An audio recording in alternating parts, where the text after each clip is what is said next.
Hi, everyone, and welcome to Tell Me About Podcast, where each week two nerdy friends deep dive random topics. I'm Laura, And I'm Tom. and this is episode number 18. We thank everyone for staying with us during the holiday break. We hope you enjoyed the mini episodes. We enjoyed making them. Those are something that we're going to try and do some more of, but we hope you enjoyed them. We have a lot of really interesting episodes coming up, so we hope that you stay with us, including this one, which is going to be our first viewer submission. It is. This topic was requested by one of our listeners, Nicole. So thank you, Nicole, for that. And today we're going to talk about the escape from Alcatraz.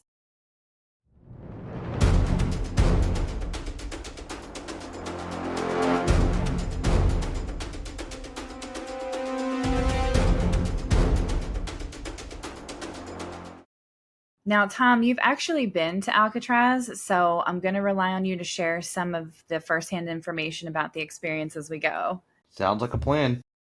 Kind of to start, do you remember anything specific about being there? How long ago were you there? So I was there about 15 years ago. When they tell you that the water's choppy, they're not kidding.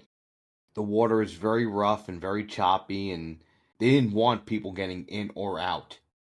Then you actually go through the facility, and the one thing you notice, and we'll put a couple of these pictures up on our social. Boy, it's not a pleasant place to be.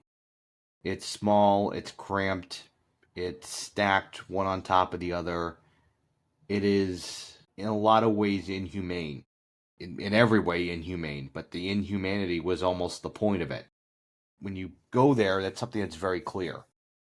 Alcatraz Island is a small island of only 22 acres in San Francisco Bay, a little over a mile away from the city of San Francisco.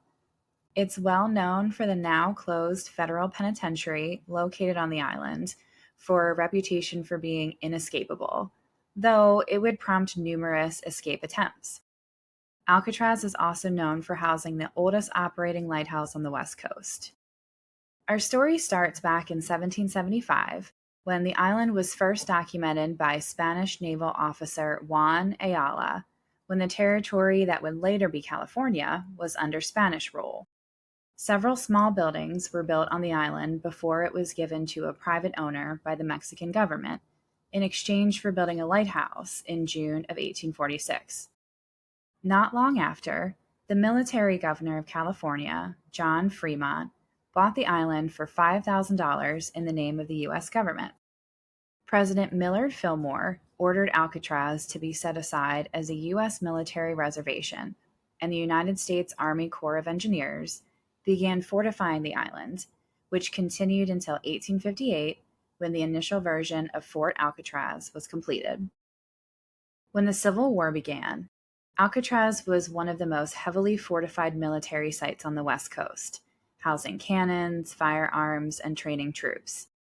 The island also detained prisoners of war, Confederate sympathizers, and private citizens accused of treason. After the war, the U.S. Army studied the suitability of Alcatraz Island for the ability to protect San Francisco Bay.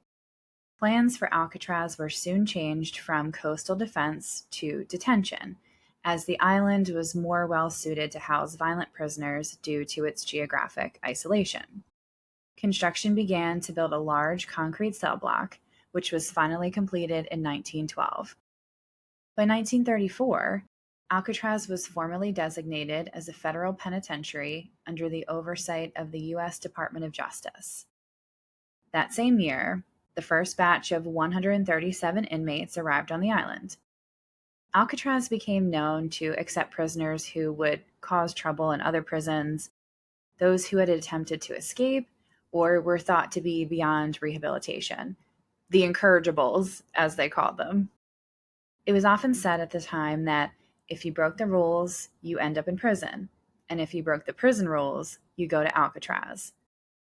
Most inmates were notorious bank robbers and murderers, including Al Capone, Machine Gun Kelly, and Whitey Bulger. Alcatraz detained an average of 250 inmates, up to about 300 inmates at its peak. The island also provided housing for the Bureau of Prison staff and their families. I knew about Capone. I did not know about Machine Gun Kelly or Whitey Bulger. I was surprised at Whitey Bulger. I did know about Machine Gun Kelly, but not Whitey Bulger. Well, I mean, it makes sense, too. They didn't want those people getting out. As we'll find out, it was not easy. Despite only being in operation for 29 years, the Rock, as it was nicknamed, would become one of the most notorious prisons in U.S. history. Alcatraz was considered to be the first supermax prison, and it was meant to break the prisoners. When it first opened, Alcatraz had a staff of 155, led by Warden James Johnston, who was said to be quite the Iron Man. Prison guards were highly trained in security, not in rehabilitation, and the inmate experience at Alcatraz reflected this. Alcatraz was literally designed to be cold, hard, and inescapable. The large cell block contained 3 tiers of single cells that faced an open area in the middle, and a separate cell block housed the whole or solitary confinement. Everything inside the prison was made of either metal or concrete, and the outside of the cell block were even more concrete walls, 2 barbed wire fences, and 6 guard towers. The rough, cold waters of the San Francisco Bay surrounded the island, giving Alcatraz the reputation for being inescapable. And the men imprisoned in Alcatraz certainly had good reason to want to escape. Upon arrival at Alcatraz, inmates were quarantined for the first 30 days. After later settling into a single cell, their day was very structured from 5 a.m. to 9 p.m. If they had received anything of sentimental value, it was usually taken from them to deprive them of their most treasured things. Inmates dined in complete silence, mostly worked labor jobs, and weren't allowed to talk to other inmates when they were in their cells. Violence among inmates was usually ignored, and the guards often brutalized the inmates themselves. Many of the guards at Alcatraz said that the inmates were exaggerating their experiences there and that Alcatraz wasn't all bad. Inmates did get a few minutes of outdoor time during the week, and they had a little more outside time during the weekends. They had a fairly large prison library to access, and they could play musical instruments during what they called happy hour. Some inmates got 1 visit per month from the outside, though they weren't allowed to touch or talk about current events or their life in prison. Movies were shown twice a month, and they said that the food was pretty good unless you were in solitary confinement, when you would only get 3 to 4 slices of bread per day. Alcatraz was certainly not a place that you wanted to end up. What about you, Tom? What would you do if you found yourself at Alcatraz? I'd probably be a snitch. Like, I would just right away decide, okay, this is my path to survival. So definitely get in with the guards rather than the other prisoners. You don't think that would go sideways at any point? I mean, it's already gone sideways. I'm in Alcatraz. It can't really go much more sideways. I would see myself becoming like Prison Mike. Like, that would be my idea of like a hardened criminal. A hardened criminal who's not a hardened criminal. Yeah. So I wanted to mention 2 notable inmates at Alcatraz, 2 men named Robert Franklin Stroud and Alvin Karpus. Stroud became well known as the Birdman of Alcatraz. He had killed another prisoner and a guard in a different prison prior to being sent to Alcatraz. He collectively spent 42 years of his life in solitary confinement across multiple prisons. What did he do with all that time, you ask? Well, he became an expert on birds, hence the nickname. And though he was able to keep birds in his cell in other prisons, this was against the rules at Alcatraz. Would you keep birds in your cell if you could? Birds can be messy. There were a lot of birds, a lot of seagulls, and seagulls tend to evacuate themselves quite a bit. I do believe that Alcatraz is the Spanish word for pelican, I want to say. I think that was mentioned in the research. And they said that a lot of pelicans frequented Alcatraz. I don't remember pelicans, but I know there are a lot of there are a ton of seagulls in the bay. And then there was Alvin Creepy Carpus, who served more time in Alcatraz than any other inmate, spending 26 years there. He was a gangster, and at one point, he was on the FBI's most wanted list. He wrote about his time there and his encounters with other inmates in Alcatraz, noting how Al Capone liked to play his banjo, Machine Gun Kelly was a big mouth, and the Birdman was crazy. It must be something when you say to the Birdman, that's too far even for me. To this day, it's said that no inmate ever successfully escaped, but I'm not so sure. Contrary to popular belief, it is possible to swim all the way to the shore of San Francisco Bay from the island. In fact, the annual Alcatraz Triathlon includes the 1.25 mile swim to the island. A good swimmer could reach it in about 40 minutes. I think that's what makes it so wild is that when you look at the pictures, it's not that far. It's really not. Like the way it is always described is that it's this impenetrable fortress, and it's a mile and a half across the bay, and you look, it feels like you can almost touch it. A couple things on that. You're absolutely right. And it wasn't until I really looked at the pictures I mean, you can see the bridge from the island. Like it is very clear. It's very close. I think it's closer than most people realize that it is.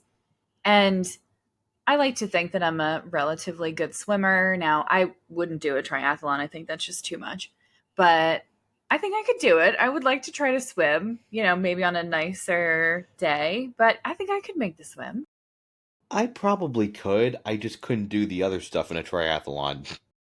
I'm a lot of things. A runner isn't one of them. There are many that did try to escape. In its 29 years of operation, 36 inmates made 14 different escape attempts, with 2 men actually trying to escape twice. 23 were caught alive, 6 were shot and killed, 2 had drowned, and 5 are listed as presumed drowned or missing. Though it certainly wasn't the first one, we're going to get into that later, let's talk about the prison's most notorious escape attempt. 4 men, Frank Morris, Alan West, and brothers John and Clarence Anglin, plotted, planned, and worked for months to escape the supposed inescapable prison. Did you realize there were other escape attempts? I did not before this research. I mean, I figured there was, I just didn't know about them. I mean, I figure a lot of people would be desperate to get out of there. Frank Morris was born in September of 1926 in Washington, D.C., and had a tough childhood. He was orphaned at the age of 11 and spent the rest of his childhood in foster homes. He began his criminal career early, getting convicted of his first crime at the age of 13. Though he was supposedly very intelligent, with an IQ of 133, he racked up a long list of charges, including drug possession, armed robbery, and grand larceny. He bounced around from Florida to Georgia to Louisiana, where he was able to escape the prison there. A year later, he was arrested again for burglary and sent to Alcatraz to prevent another escape. John and Clarence Anglin were brothers born almost a year apart in May 1930 and 31, respectively. They were a part of a family of 14 children and moved around quite a bit as their parents were seasonal farm workers. They were said to be inseparable and became very skilled swimmers. Others were amazed by their ability to swim in the cold waters of Lake Michigan.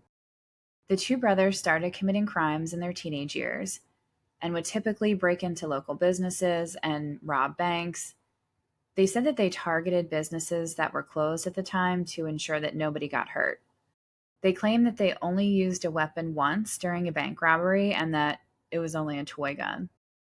The law eventually caught up with them, and they were both sentenced to lengthy stays in Florida and Georgia penitentiaries.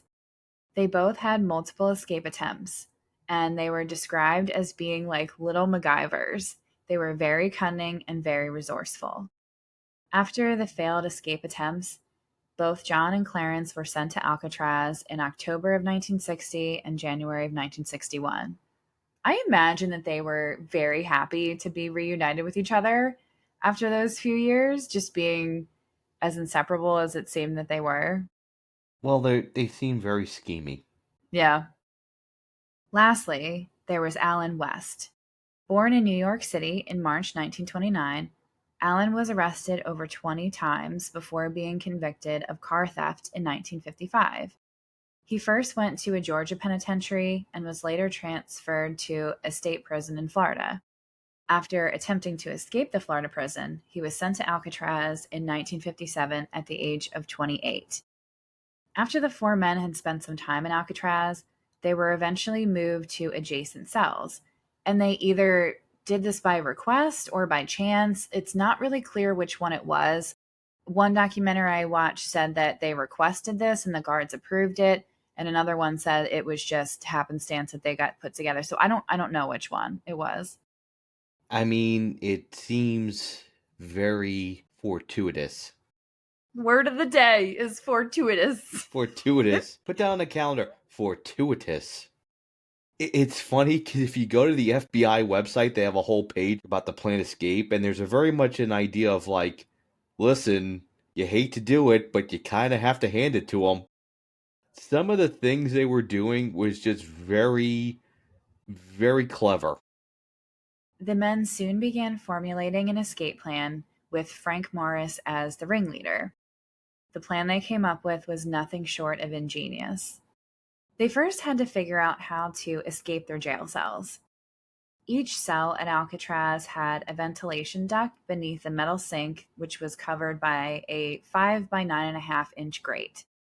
The men realized that they could slowly widen the ventilation duct using discarded saw blades, metal spoons, and a homemade drill made from the motor of a vacuum cleaner. Like, exactly what you just said. It's so clever. Like, who would have thought of that to use a vacuum cleaner motor? I kind of wonder what would have happened if you had like lockup. Remember lockup raw? That used to be like the go-to thing they would air at like 11 o'clock at night. And on Sundays too, right? Like basically that was the programming after like 7 o'clock on weekends was just lockup raw, just on a loop. Like you had the guys making the homemade wine and in like the garbage bags from the fermenting fruit. That's just booze. Now you got, basically drills and scopes and things you using just literally scraps and doing it by like marginally widening a ventilation duct. It's wild to think about. What you're not even taking into account is like you're doing it so gradually that you don't even really notice it. So they worked on widening the ducts at night and during this happy hour in which other inmates, including Frank Morris, would play musical instruments. This masked the sound of the improvised drill, and they would conceal the area where the ventilation ducts were with either cardboard or like a large object. Once the holes were wide enough, the men accessed an unguarded utility corridor directly below their cells, and then they used this to climb up to a vacant top level of the cell block where they set up this workshop. One of the four men was working maintenance duty at the time, and he was able to convince guards to allow him to hang this like drop cloth to conceal their workshop. The guards didn't think much of it and agreed to it. There's another instance where this comes up. I feel like the guards were a little dismissive here to a few things, and it kind of goes contrary to how I think about the prison now, that it was very like they were very tough and very hard on them, and I'm just surprised that this stuff wasn't taken more seriously. First of all, you have multiple instances of unguarded corridors and and hallways and things like that. And pardon the phrase, because you heard this a lot the last episode, a lot of balls were dropped in a lot of different places. There was a story in Pennsylvania last year where there was an escaped prisoner, and this story was all over the national news and all over the internet. And like you see the video, and they're staring at the video, and no one's like, "Hey, the guy spider walked up a wall. Maybe someone should stop that. Maybe someone should halt and recede the progress." It really did seem like such a clusterfuck. I mean, and also too, I doubt there are any unguarded, unsurveilled corridors now. Well, now, yeah. It was in their workshop that they worked night after night constructing a raft made of raincoats as well as life preservers. Frank Morris actually got these ideas from two different issues of the magazine Popular Mechanics that had come out in the last year or so. Because it was very rainy and cold on Alcatraz Island, there was a large amount of raincoats available to them. They were able to collect 50 raincoats from other inmates over a period of time, and they used this to construct the raft. Other inmates were supposedly happy to help the escape effort because they wanted to see Alcatraz shut down if the men could successfully escape. So that makes me think it really was that bad, you know? Again, they had a workshop. No one stopped to say, this seems odd. Maybe someone should investigate. Like the fact that guards didn't go up to that area at all in these few, I mean, it was Why do they months. not want people looking at them? Why are they hoarding raincoats? I don't think they were aware that they were hoarding raincoats. I don't think they knew about that part. The drop cloth is what gets me. They carefully stitched their raft by hand and sealed it with liquid plastic and the steam coming off the prison pipes, which, again, that was pretty ingenious. They also made very crude paddles out of plywood and screws. To conceal their absence while working outside of their cells, they sculpted these dummy heads made of paper mache like material that was a mixture of soap, toothpaste, concrete, and toilet paper. They also took hair from the barbershop floor and attached it to the paper mache heads, and they also put towels and clothing under their blankets as their bodies. So, of course, I very much think of that stereotype where like kids like want to sneak out at night and they like stuff their beds, full of things so it looks like they're laying there. That's what I thought It's of. the Ferris Bueller. Yeah, It's the the Ferris Bueller. only thing missing is the snoring stereo. They unfortunately didn't have that technology at Alcatraz. Well, not with that um, attitude, they didn't. the last piece of the plan was to unbolt a vent on the ceiling that led to the roof. After they were able to access the roof, everything was in place for their escape. On the night of June 11th, 1962, it was time to execute the plan. I would be so excited that day. I'd be like, we're doing it. We're getting out tonight. Like, I'd be hyped for it. It's a big night. It's like when you were a kid and, it was the night you got to stay up. After leaving their dummies tucked in the beds, Frank Morris and the Anglin brothers had no problem exiting their cell through ventilation ducts beneath the metal sinks. They climbed 30 feet up a pipe to the unbolted air vent that accessed the roof. A loud bang was heard throughout the prison, but with no further disturbance heard, the guards thought nothing of it. Again, what did you think that was? You didn't think it was possibly some inmate causing trouble or trying to get out? No? The amount of just incompetent fuckery. You know what this reminds me of? Did you ever see Austin Powers? A very long time ago. When Dr. Evil imprisons them and they have the one inept guard guarding them. I think it was in the second one where, like, Heather Graham flashes him and he goes flying into the lava. That's what Like, this reminds you of? again, you hear a bang. It's a very weird bang. Someone should go and take a look at that. Not just say, well, I don't hear it again. We must be good. It just seems like around this time they just ignored a good number of important things. This is how people get fired. This is one step above falling for three kids in a trench coat. 3 dogs in a trench coat. Well, or dogs or kids, they all stacked on top of each other. Alan West, however, ran into some trouble.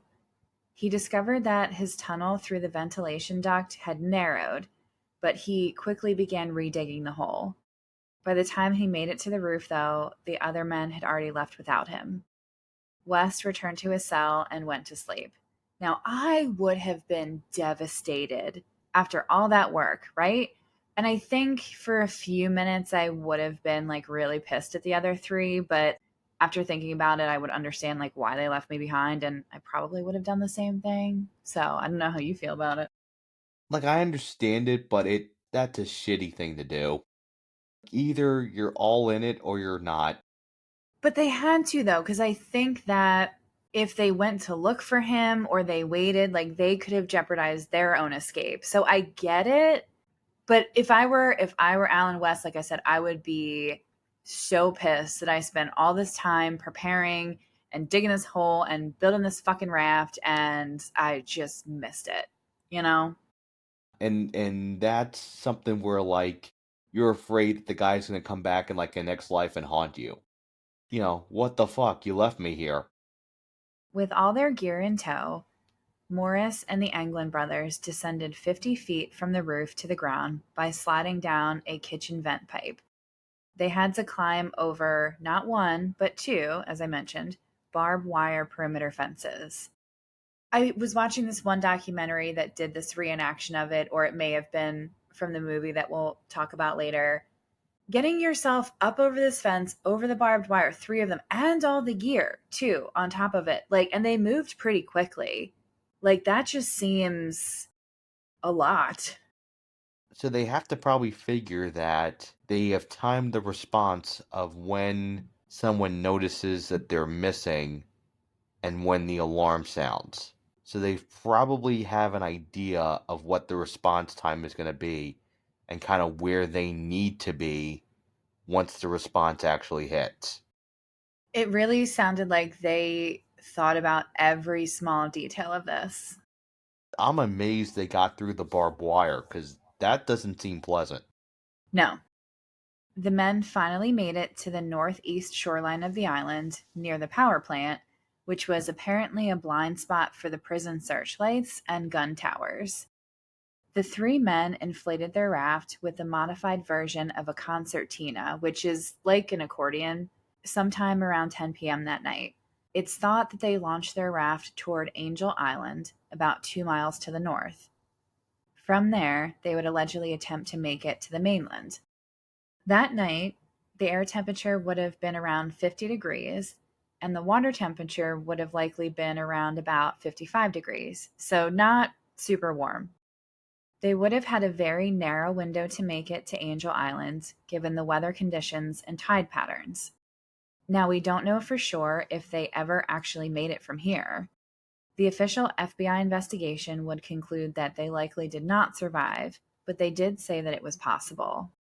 A lot of things were working against them that night, but kind of how you mentioned, they had a 10-hour head start from prison guards. Their absence was not discovered until the next morning when one of the guards pushed on one of the dummy heads and it rolled like right out of bed. Like, I bet that guy was surprised. And if you see a picture of this thing, in retrospect, it looks so fake. I think it was well done for the time, but now it certainly looks fake. And we will post a picture of this on our social media.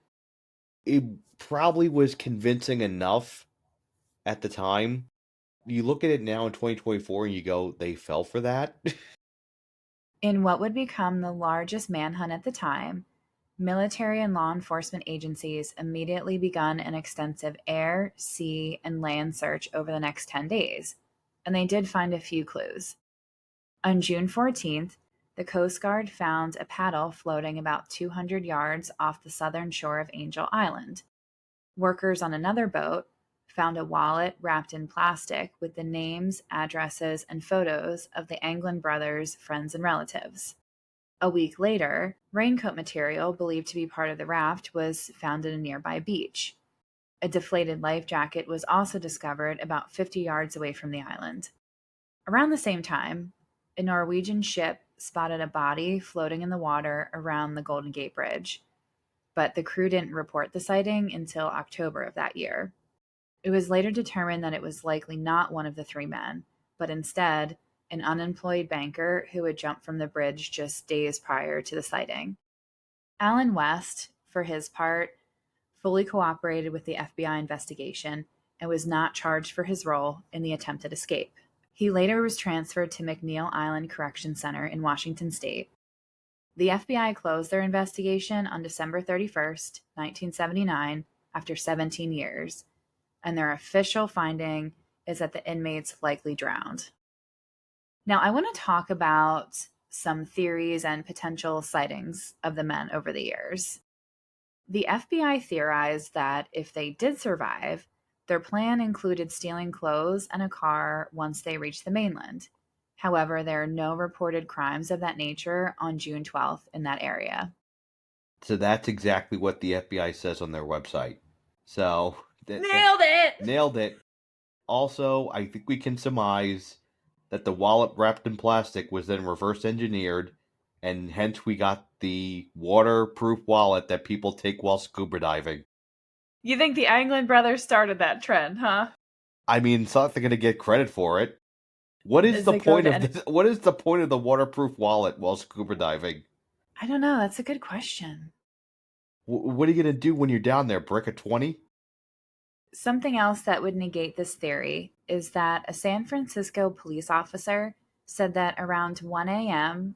in the early morning hours of June 12th, he saw an illegal boat heading towards the Golden Gate Bridge and away from Alcatraz Island. It raised speculation that the prisoners may have enlisted outside help to pick them up, but the FBI dismissed this in their investigation. Later, in 1993, a man named John Leroy Kelly claimed that he and a partner picked up Morris and the Anglin brothers in a boat and transported them to Seattle. It's unclear if these two incidents are tied together, but John's claim had never been substantiated. Do you think this was possible? I think this is probably the most likely scenario. Now, the FBI dismisses this. They said that the families that they supposedly had in the area were deemed unlikely to even have the financial means to help them. But this seems the most likely. Now, of course, the FBI is going to say this. The FBI didn't catch them. And I do wonder about that as I was going through this. This feels like almost a little revisionist history-ish. Because we're going on the word of the FBI and what they're saying did or did not happen. I don't know. I don't mean to sound like a conspiracy theorist, but you're right. I We'll think, just say they didn't make it. right? Yeah. Yeah, they probably didn't make it. It's fine. Also in 1993, a former Alcatraz inmate named Thomas Kent told the TV show America's Most Wanted that he had helped the men escape and provided significant leads for investigators. They soon learned that he had been paid $2,000 to do the interview and was later deemed not credible. There have been multiple sightings of the men reported over the years in 1965, 67, 73, and 89. A photo was provided to the Anglin family, supposedly of the two brothers living in Brazil 13 years after the escape. It's difficult to tell and impossible to prove if it's actually them, especially given the fact that they're both wearing sunglasses in the photo. Now, we'll post this as well on our social media. The photo's a little blurry. You really can't tell if it's them. It kind of resembles them, but it's not. I wouldn't go off of that. These conspiracy theories always get under my skin a little bit. Like, yes, like the tip on America's Most Wanted. Whoopsie, by the way, we paid him $2,000 to do the interview. Whoopsie. Whoopsies. So I always take all of these with a grain of salt. Now, am I completely buying what the FBI is trying to sell? Probably not either, because I think, like we said before, I think they're trying to save a massive amount of face by the fact that the guards at Alcatraz and the leadership provided fuck up after fuck up after fuck up. I mean, let's put it this way. When did Alcatraz close? 1963. So, months? It was within a year, yeah. It seems very convenient that it was that it closed right after this happened. Well, they do cite other reasons, and I'll get to that in a minute. I know there are other reasons, but it kind of fits into a neat little package, doesn't it? In 2013, the FBI received a letter signed by John Anglin that said all three men successfully escaped, but that the other two had already passed. John said that he was now in his 80s and dying of cancer, and he asked the FBI for a 1 year sentence and access to medical treatment in exchange for more details about the escape.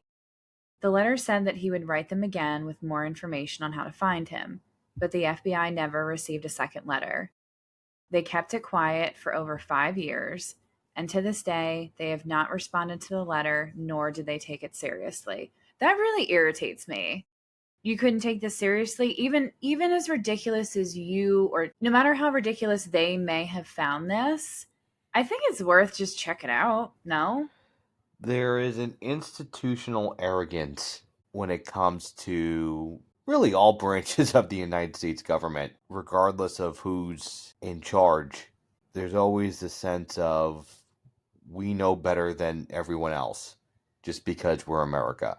And what you kind of realize is they miss things just like everyone else misses things. And there are so many details that fell through the cracks here. And everything since just feels like such it feels like there's more effort to kind of just push it under the rug than there was to actually figure out what happened. It does feel that way, doesn't it? This seems like a tremendous amount of effort to dismiss whatever the result was. There have been multiple recreations of the escape over the years to see if it was possible, including a 2003 episode of Mythbusters that proved that it was possible for them to survive. Other tests over the years have yielded mixed results. So, do you think they survived this? I do not. Really? Why? Because there still isn't anything like overly credible to say that they did. We just talked about how much the FBI is shooting down everything. All they really have to say is look at the water, look at how cold it was. Like the statistical probabilities of them making it in those conditions were slim. But again, not impossible. No, not impossible, but no one's ever actually given a better explanation as to what happened either. Not from any supposed tips and not from the government. One of the arguments that they did not survive was that they would have likely reoffended because they were career criminals. They just had this in them that they had to Well, I commit mean, and crimes. yeah, and that's a whole nother sensitive conversation when you get into repeat criminals and things like that, and all the sorts of environmental factors that kind of lend itself to those circumstances. That's a whole nother situation. But there is no record of them ever since. No, and the argument to the contrary of that was that they worked so hard to escape and gain their freedom that they didn't want to reoffend, or they really put a stop to that so they wouldn't get caught again, you know? So I do see both arguments. No, I absolutely do. But I'm looking at this from a pragmatic perspective, and I'm seeing I don't see how they could have made it. I do think they survived, or I would like to think that they survived. And yes, putting aside all of their criminal history and they were not great men, they did a lot of terrible things, putting all that aside, you kind of want to root for the underdog. You know what I mean? You kind of want them to have made it. Now, I think it's more probable that maybe one or two of them made it and they lost one. I don't know. And I agree with you that the chances of this were very slim, but I don't know. I like to think that they did, and they kind of just went to another country, or, lived, really low key for the rest of their lives. I don't know. Well, it would make for a great story, wouldn't it? Instead, you kind of have this great what if of, well, it could be anything.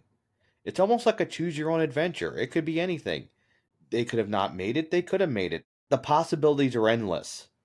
And there's worth in that story, as we will see by the movie. My other question for you along these lines is, did they deserve to get away? Did they deserve to escape? All the effort and planning that they put into this, did they deserve to get away? You have not great guys who were in prison for a reason. And again, that's a whole nother subject when we get into how prisoners are treated in this country. That's a whole nother discussion. It robs them of their humanity. It doesn't change what they did, but it does. Prison does rob you of your humanity by design. Especially this one. Well, yeah. And what they did was pretty ingenious. Was very ingenious, actually. It's a lot of planning. Now, do you believe any of these like post escape stories that I mentioned of like sightings or theories? No, because I'm always skeptical of those. Like it reads, some of these read too much like I'm not big on conspiracy theories, and some of this reads too much like, supermarket tabloid than it does actual fact. Now, before we wrap up, I do want to mention a few other escape attempts from Alcatraz as honorable mentions. And like I said earlier, I didn't realize there were other attempts. I really just assumed that this was the only one, but there were at least 6 other ones. Joseph Bowers was the first inmate to attempt an escape when 2 years into his stay at Alcatraz, he managed to climb up to the roof before getting caught by a guard. The guard instructed him to come down, and when he didn't comply, they shot him and he fell 50 feet to the ground. In 1937, a pair of inmates named Cole and Rowe filed down the bars to their jail cells and escaped out of the workshop on a really foggy day. They jumped into the water and were never seen again. Again, how do you know that they didn't swim to the shore? How do you know that they didn't get away? They never found their bodies. It was also a lot easier to just claim that in 1961 than it would be now. Now, they didn't have a raft, so that was working against them. And I don't know what time of year this was in 1937. So it's less of a chance that they made it just swimming on their own. Again, it's just so quick to assume, like, yep, they're dead. Yep. It's like, but you don't know that. No, not at all. Henry Young, a violent bank robber, attempted to escape with 4 other inmates in January of 1939. 2 of the men died, and Young stabbed another one and killed him. He said that his experience at Alcatraz drove him nuts, and he later sued the prison for maltreatment. He wound up losing the lawsuit. That's shocking. In news that surprises no one. A few years later, in 1945, an inmate named John K. Giles, who was a murderer and train robber, slowly pieced together scraps of an army uniform and attempted to board a ferry to the mainland dressed as a soldier. He was promptly caught during a head count before the boat departed and sent right back to his cell block. That was kind of one of the dumbest things to do, in my opinion. Like, we're definitely looking at the other end of the spectrum here. Like, you go from engineering marvel to, I'll just dress up as a soldier. Who's gonna know? I'll give him credit for his patience of taking that time to slowly piece the scraps together, but you didn't think you were going to get caught or found? I mean, I don't know. Now, the most violent incident occurred over 2 days, May 2nd to 4th, 1946, when a failed escape attempt by 6 inmates led to the Battle of Alcatraz. Several guards were taken hostage, and 2 later died. The inmates failed to escape because the guards didn't have the correct keys to open the locks to the outside. Federal troops came in with machine guns and grenades to end the siege and restore order. 2 of the inmates were executed, and another was spared for his testimony. That sounded like it was a lot going on those few days. That's brutal. I didn't know about this one either. No. I mean, the only one you hear about is the famous one. Because it got turned into a book and a movie. But there was a lot of different attempts. The last escape attempt I wanted to mention was actually the last documented attempt and occurred after the notorious escape of Frank Morris and the Anglin brothers. On December 16th, 1962, Alcatraz inmate John Paul Scott fashioned water wings from inflated rubber gloves and swam a distance of about 3 miles from Alcatraz to Fort Point at the south end of the Golden Gate Bridge. Several teenagers found him on the shore, unconscious and in hypothermic shock. He spent some time recovering in an army hospital before returning to Alcatraz. He is the only inmate who is confirmed to have been able to escape the island. So, again, it is possible to do this. It is possible, but look at the result, though. He did this in December. The other three, it was in June, where it would have been warmer. Yes, but San Francisco does not get that warm. If you've been there, San Francisco is, even in the summertime, is very much kind of a bubble. It's a 60-degree bubble. It still had to be warmer than December. No, yeah, yes, it did. It was. It was. Alcatraz was deactivated and closed as a penitentiary in 1963, not because of the notorious escape attempt, as they said, but because of structural conditions and the cost of operation. Saltwater saturation had severely eroded the buildings of Alcatraz at this point, and it was really unsafe at this time. And the budget was tight for repairs. The prison also costs more to operate than any other prison in the US. It costs $10 per prisoner per day to stay in operation, as opposed to the average $3 per prisoner per day for the other prisons. Not long after the prison's closure, Alcatraz Island was occupied by indigenous activists in an act of protest and in an attempt to reclaim the land. After several fires were set, damaging or destroying some of the buildings, the occupation finally ended in 1971. A year later, the National Park Service purchased Alcatraz from the U.S. military and was allotted $120 million for land development. It was listed on the National Register of Historic Places and was designated as a historical landmark. Today, Alcatraz is one of San Francisco's most popular tourist attractions with 2 million guests annually. You were one of those. Yes, I was. Alcatraz Cruises provides ferry rides to and from the island to visit the tourist site and museum dedicated to Alcatraz's time as a federal penitentiary. Alcatraz is huge in pop culture with movies, books, and songs dedicated to the prison. As we mentioned, there was a movie from 1979 about the infamous escape attempt, as well as J.J. Abrams' 2012 TV series, Alcatraz. It is also featured in Call of Duty Black Ops 2, as well as other Call of Duty games. So the movie has Clint Eastwood. It was also the first film role of Danny Glover. The movie is directed and produced by Don Siegel. This was the fifth and final movie that Clint Eastwood and Don Siegel did, and the most famous one of those five being Dirty Harry. Anytime your escape can be turned into a movie starring Clint Eastwood, that's something. Have you ever seen the movie? I have not. I have not seen the J.J. Abrams series. I kind of abstained from J.J. Abrams things on principle. Because of Lost? Because, yeah. He broke your heart with Lost, didn't he? Well, also, too, I went back and I watched the first renewed Star Trek, which has not aged well, and then I saw whatever the fuck the last two Star Wars movies were, and the last Star Wars movie was, and that ain't it, brother.